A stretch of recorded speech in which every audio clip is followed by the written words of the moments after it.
Hello guys.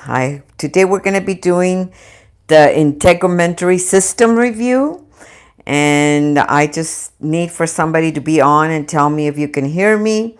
I love to say hello to everybody, and if you guys were expecting Tai Chi, I apologize for that because I did say Monday and Wednesday yesterday in an interview that I did, and I was doing Tai Chi Monday, Wednesday, and Friday, and now I'm only going to start doing it Monday and Friday at the same time for the reasons that I am going to be doing reviews now on Wednesdays. I've done the skeletal review, the muscular review, the cardiovascular review. So today's integumentary. Oh, good. Can you guys hear me? From Germany, Aristotle's. Thank you. Hola. Holistica. Thank you for being here. Can somebody let me know if you can hear me? From Poland. Wow. Thank you, Bonaria. Holistica Paz. Saludos. Sound is fine. From B. Anderson. Thank you for letting me know. Hey, from Ohio. Yes, from Chile. Aristoteles. I wish I knew how to pronounce your name. It's such a beautiful name. I've seen you so many times before. England, Washington. Wow. Welcome. Welcome. My goal is to teach all the 11 systems from now until I get done. I've done already. Today will be my fourth one. And I want to jump right in because I know a lot of people are busy, and people that don't know me, they just want to hurry up and get started. So I don't want to spend too much time saying hello, but welcome to all of you. Thank you. Thank you for being here. I'm also looking for a way to I have a projector that I can project it maybe on a wall and you guys can see the PowerPoint. I think that might be easier, or follow along with your book.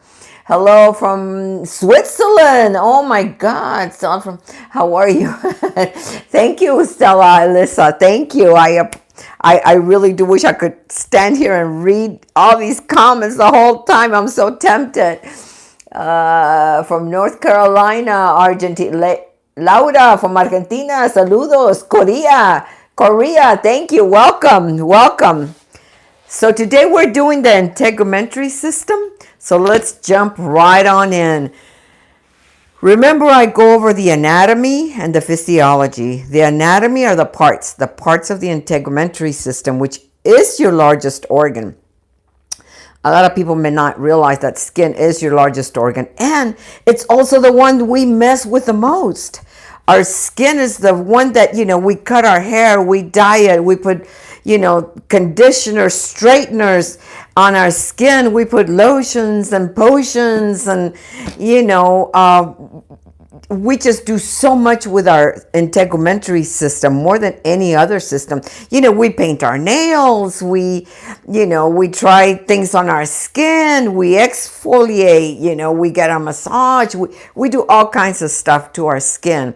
And a lot of it is good, and a lot of it is not so good, because our skin has everything it needs to survive. And a lot of times we put too much stuff on it, well, we don't even let it breathe and blocks the follicles. But let's stop there and continue here with, I'll talk about the parts, which is the anatomy, and then the physiology and how it works. I'll talk about the three layers, the epidermis, dermis, and subcutaneous, and we'll talk about skin color, hair, nails, and skin glands, thermoregulation, and skin receptors. And we'll talk about my favorite muscle, erector pili. So hang in there till I get to that part. So the introduction is the skin is the largest and heaviest of organs. It makes up 7% of your body weight. If you were to take off your skin and lay it all out flat, it would cover the top of your bed, which is kind of pretty gross to think that you could cover yourself with your own skin if you laid it out flat. The skin self-repairs. It provides a protective barrier. We have an acid mantle. It protects against pathogens. It's really our first line of defense is our skin. And now you see it even more now with a COVID-19 is that, we have to keep our hands clean. Anything that lands on our skin, it tries to, it tries to kill all the pathogens. We have natural openings that create passageways to the digestive system, the respiratory system, the urinary system. And dermatology is the study of your skin. Derma meaning skin, ology meaning study of. So I'll throw some prefix and suffix and root words in there just to remind you. So the anatomy of the skin obviously is your skin, your hair, your nails, and your skin glands. So these are the things that the skin does. It protects you, like we just said. It protects, the environment from your internal organs. It also has, immunity. It absorbs. It's sensation. We are able to sense when somebody's touching us, or when we're burning ourselves, or when we step on a sticker. It's also thermal regulation. It regulates our temperature. It excretes, when we perspire, it excretes, sodium and water. And my favorite one, vitamin D synthesis. I love being out in the sun with the UV lights that, help with photosynthesis, which takes more than just going out 10 minutes. It's a whole process of synthesizing vitamin D in your body. So the epidermis, epi, remember, is the prefix, means on top. So it's the outer layer. The epidermis is the outer layer. It's composed of epithelial tissue. It's avascular. Avascular means it doesn't have any blood vessels. Avascular, the prefix a means without. So like avascular means it doesn't have any vessels, blood vessels. Another one will be asymptomatic. That's one that you're hearing a lot right now with a COVID-19, that some people are asymptomatic. That means that they don't show any symptoms. So the prefix a means without. It is derived from the ectoderm, which is the embryonic cell layer, also forming the brain, the spinal cord, and the special senses. So it's very important. The skin is very important and formed very early in an embryo. It produces dark pigment. Melanocytes. We all have the same amount of melanocytes, okay? But melanocytes are stimulated and they produce melanin. So depending on your genes and sun exposure, that's how much melanin you're going to produce. So it's produced by sunlight. Oh, I already said that. Stimulated by sunlight. Okay, it's also influenced by genetics, hormones, and environmental factors. So there are 5 layers, and let's start with the stratum basale. The stratum basale means basis. The bottom one, the deepest one, is the stratum basalum.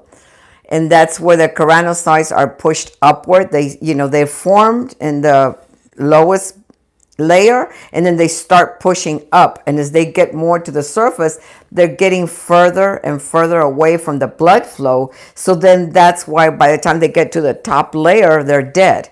So when you slough off, all that dead skin, they're dead cells. They've gone through, through several degrees of being pushed up until they get to the surface and there's no more blood flow. So then that's when you slough off, when you do the exfoliating and all that skin you leave on your bed and all that.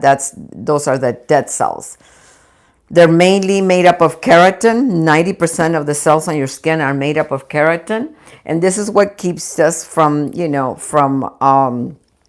wrinkling up all the time. It's waterproof.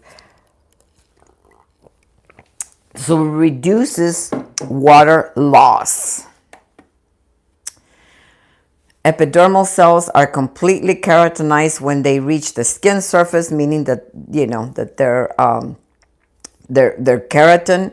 Desquamate is another fancy word for sloughing off keratinized. So you're desquamating every time you're getting rid of dead cells. Desquamation is what it means when you get rid of all the dead cells. Your skin reproduces about every 21 to 27 days. So it repairs itself and you're able to reproduce. You have brand new cells every month, every 21 to 27 days. So if you cut yourself, you can see, the scab, and then it forms maybe a little scar. And depending on how bad the scar is, you will have, a bigger scar tissue. So there are 5 layers from deep to superficial. The stratum basale is the deepest layer. Then the stratum spinosum, it's slender and it projects connecting to the layers above. Have you ever seen that phyllo dough for that's got like different layers? That's how I kind of picture the 5 layers of the skin. So the next one is the stratum granulosum, and this is where the keratinization of the skin cell begins. And the stratum granulosum. The stratum lucidum is translucent. Lucidum means translucent, and it's like the one that you see on the palms and the soles of your feet. And the stratum corneum is the top layer, and it's called the horny layer. Don't ask me why. This is where desquamation occurs. It's all that sloughing off of the skin. It's the stratum corneum, the top, and maybe that's why it's kind of prickly, so it can slough off the cells better. Oh, and I wish you could see this. This is such a beautiful picture of the cell. I don't know if you guys can see it, but it is a really nice picture of the structure of the cells for the skin, which you can see here. I don't know if you guys can see. Let me see. Right there. You can see the erector pili is the muscle. See how it's a tiny little muscle that attaches to the hair follicle. And here you see the top layer, right here. And you see the opening to the sweat glands. The Meissner corpuscles detect pressure, and this is light pressure. Can you see how high it is up? It's higher up. So anytime you're touching somebody lightly, those are the ones that detect the pressure. Now, if you're touching somebody deeper, going in a little deeper, then it would be the Pacinian corpuscles that are a little bit deeper that detect the pressure. Here you have all 3 layers: the epidermis, the dermis, and the hypodermis. Okay, so let's keep talking about the different layers that are on the epidermis. Let's see. So now the dermis is the thicker skin, and this is called true skin. Epidermis is on top. It's the more superficial, and it's avascular. It doesn't have any blood flow. So the dermis is below that, and that's where where all the blood vessels are, and that's why it's called true skin. Like when you get a tattoo, if you just get it on the epidermis, it's not going to stay. When you get a tattoo, it's in the dermis, and that's why it bleeds, and that's why you feel it, and it hurts. The dermis is made up of 70% collagen. It supports nerves, blood vessels, hair follicles, muscles, and the glands. Oops, I went too far. Sorry. How did I do this? I don't know what I did, but I went like really, really far. Hold on, give me just 1 second.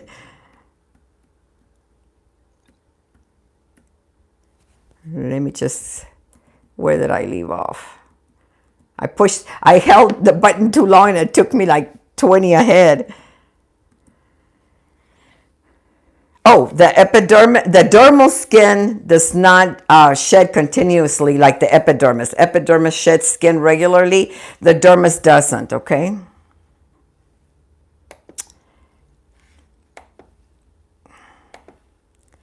Okay, it consists of, now we're getting to the subcutaneous layer. And the subcutaneous layer is also known as the hypodermis. Again, why does this one have 2 names and the other ones don't? I don't know. This has always been my question. Why is it that some of them have different names and some don't? So the hypodermis is the deepest, and it's made up of loose connective tissue. Adipose tissue. Adipose means fat. It's a cushion. That's where the nerves are, and some blood vessels too. So now skin color is determined by genes, physiology, emotions, disease processes, and diet. Our skin tells a lot about us. If you get frightened, you get pale. If somebody flirts with you, your cheeks turn red. And so, you're able to tell a person's health just by their skin. If we have a lot of bumps on our skin, usually from a rash, from maybe something we ate, or also some people turn jaundice when their liver is not functioning right. So we can tell a lot about a person just by the way their skin is, So take care of your skin. Freckles are, moles, age spots, and it's nothing more than melanin concentrated in one area. Albinism is the inability to produce melanin.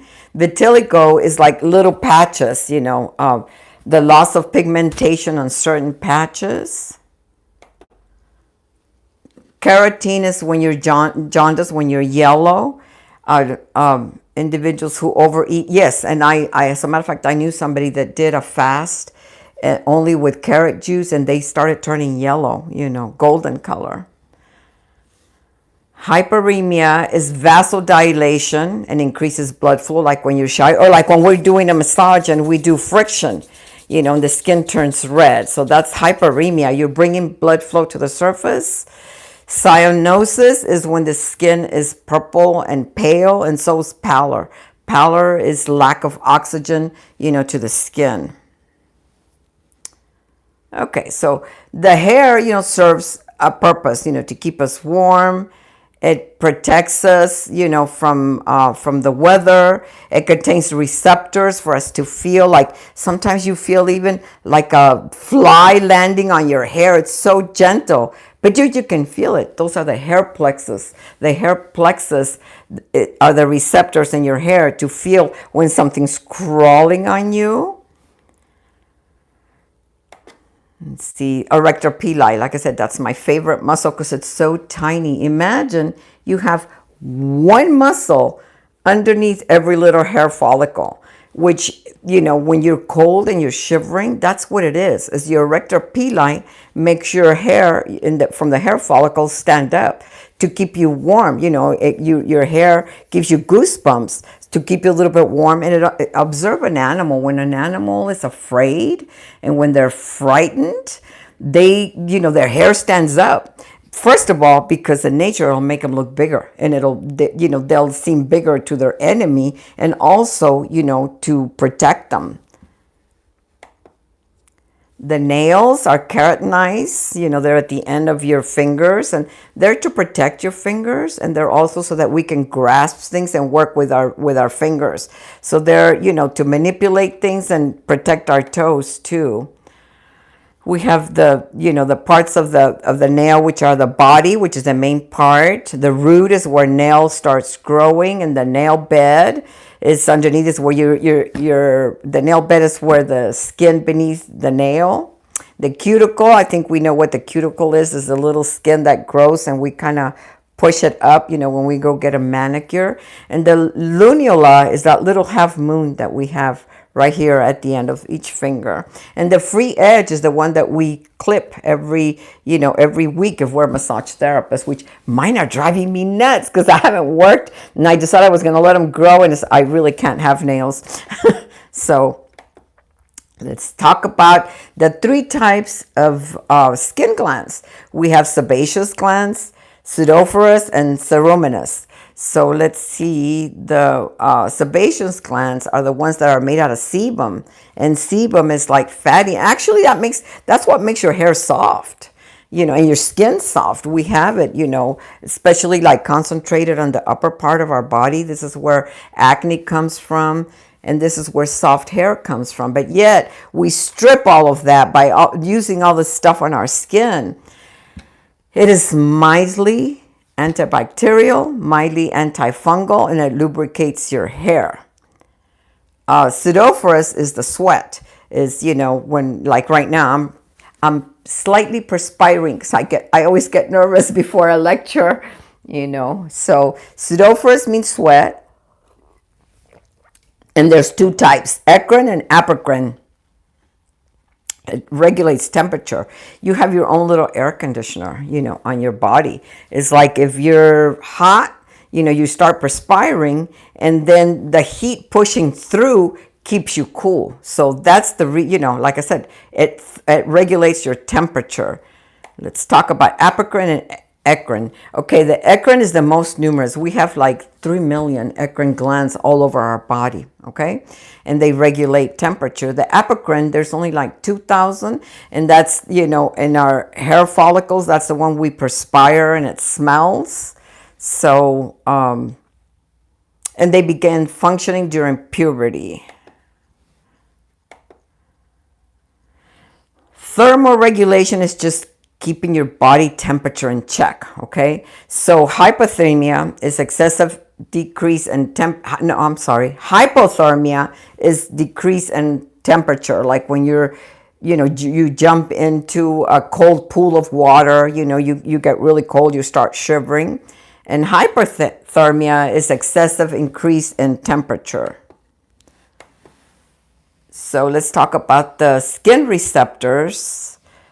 How you're able to tell different pressures, temperatures. So your skin really keeps you always feeding information to your brain. That's what it is. It's always sensing, like it keeps control of what's going on outside the body, so it can send the messages to your brain. So the Merkel discs detect light pressure or light touch. Like, this is one of the reasons why I always talk about nerve ending strokes when we're giving a massage. It's just nerve ending strokes. Do the nerve ending strokes. That's being felt by your Merkel discs. And that's sending the message to your nervous system, to the parasympathetic system to relax. That's why those are important. Okay, we have your hair root plexus, which is the one that, that you can feel when a fly lands on you, when you have, something crawling on your skin. That's the hair root plexus. Meissner's corpuscles detect also light pressure. They're located on the dermis. The Ruffini corpuscles and Pacinian corpuscles detect deep pressure. So when you're doing, a deep massage or using your forearm or, really digging in there, those are the receptors that are sending messages to your brain, okay? So they detect stretching, warmth, touch, deep pressure. Okay. They adapt quickly. So that means that they can send messages real quickly. And, I think that's it. But I want to talk about the skin just a little bit. It's like we put so much on our skin, guys. And I wanted to talk to you guys about that because we have a natural acid mantle. I wanted to talk about absorption. Like the patches that are used for medication, like to stop smoking or for for hormonal, therapies. They put, the HR therapies, you get a little patch and it gets absorbed into your system. Anything you put on your body, on your skin, gets absorbed within 30 seconds inside. Now, I want you to think about all the stuff that we put on our skin.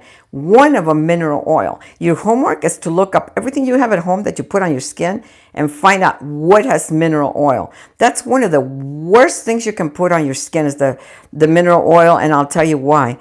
Because the molecular makeup of mineral oil is larger than your pores. So it clogs them. It blocks them. So it's very important that, you wash regularly just with plain old soap. Antibacterials are not good to use all the time because then you take away that acid mantle that we naturally have in our body. And we need to build up an immunity, So it's very important for you guys to watch what you put on your skin. We perspire the aluminum. Aluminum in deodorants blocks perspiration. We need to understand that these functions are there for a reason, to excrete certain things from our body, So be careful what you put on your skin. Be careful, about using the deodorants, antiperspirants. I use a deodorant now. So, and this is all a matter of choice. Just do your own research. find out, all the stuff that we put on. I can tell you, if you knew all the crap that goes into cosmetics and lotions and potions, you'd be appalled. Roadkill is one of them. All the oils from the fried chicken and restaurants, that they sell that to cosmetic companies. They are used in cosmetics. So do your research and find out what are all the things that are put into the lotions that you put on your body. So we do have a natural, that's why we have sebaceous glands, to keep our skin supple, and but we strip it of that.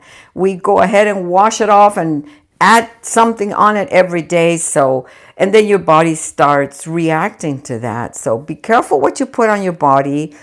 The skin is what we as massage therapists affect the most because we're touching it.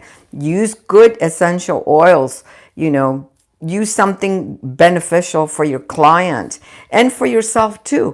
I think that one of the reasons why I don't hardly ever get sick is because I use a very high grade essential oils in my lotions and potions. So I'm constantly, smelling them and, absorb them. There is a certain amount of absorption that goes through your skin. And that's very well known because now they're using transdermal patches. So remember that anything you put on your skin gets absorbed into your bloodstream and carried, through all of your internal organs. So be careful. And that's it for the integumentary system. I'll see you next Wednesday. I don't know what chapter is next, but I'll review another body system. And I'll see you on Friday, hopefully, for Tai Chi. I will continue that for a while, Mondays and Fridays, I'll do Tai Chi. Wednesdays, I'll do a review on one of the systems. And until the next time, create a wonderful day.